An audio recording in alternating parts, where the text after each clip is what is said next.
物理學有一個概念，完美解釋咗點解我哋每日忙到靈魂出竅啊，生活仍然冇改變啊。呢個概念咧叫做布朗運動。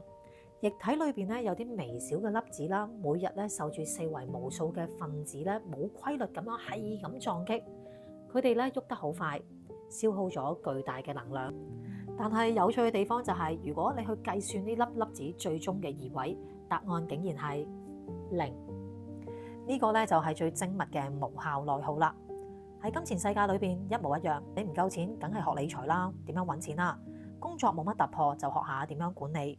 你以為你已經好好咁樣掌握咗人生，其實你只係順從咗大腦後台細個已經被寫好嘅隱形系統。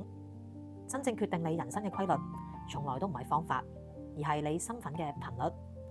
如果你底層嘅身份依然係鎖死咗喺細個已經 download 咗嘅焦慮啦、生存危險嘅機制裏邊，大腦咧就為咗維持呢種熟悉感，最後咧佢會咧驅使你去做好多錯嘅決策，投資失利啦，又或者親手將你原本已經到手嘅 project 都會搞彎晒，強行將你咧拉翻去原本熟悉嘅焦慮局面。只要你個底層身份冇變過嘅話，你走出困局嘅機率永遠係零。